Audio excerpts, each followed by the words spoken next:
Hey, what is going on, guys? Root of the Null here, come back at you with some more batch tutorials. Now I'm going to get the Windows command line fired up here and show you guys what's going on today. Now, in the last video, we took a look at Echo, which was displaying. It's almost a command to actually display information. We were able to display text, we were able to pass in variables and that sort of thing.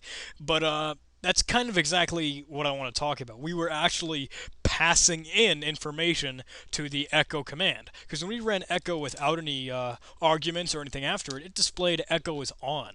So it'll do something if you don't give anything to it, but when you give things to it, like this is some text, it does something with it. Obviously, it displays it out onto the screen. But see, we're passing in something to echo. We're applying more arguments, or what we call parameters, to the program. Now, we can do this with a lot of different commands and things like that. See, we had the dir command quite a while ago, and we would just display the contents of everything. At least display the contents of the current directory that we're in. So we've got all these things here. We've got other directories, got the parent directory, we've got my desktop, and that sort of thing. So we can actually pass a whole nother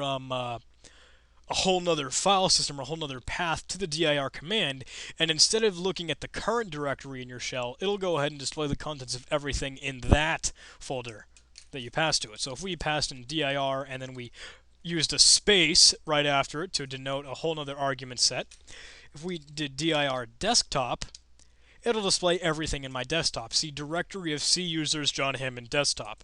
And if we did it normally, it would just be using C users John Hammond. We're actually giving something new to the program. So that really kind of makes things a little interesting. Volume is another program that actually uses this. It's VOL or vol. Now, if we run this without any parameters or arguments, you see volume in drive C has no label. So by default, it's going to use your hard drive that you normally use. It's mounted at the C position.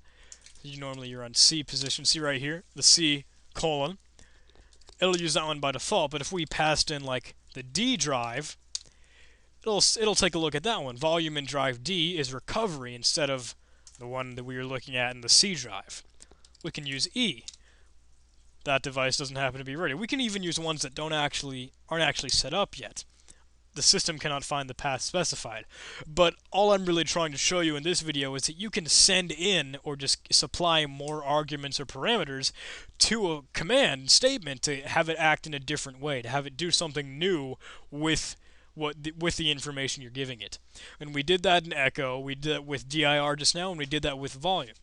So really we can actually even supply some of this functionality to the scripts that we write, and there's a whole lot we can do with this, and it really is just giving us another alternative to be able to work with information and data. So that's all for this video, though. Something real simple, because you guys already know what we're working with. You just have been working with it all this time. But thank you guys for watching. I hope you enjoyed this, and we'll be looking at arguments more and more later on. I'll see you guys in the next video. Goodbye.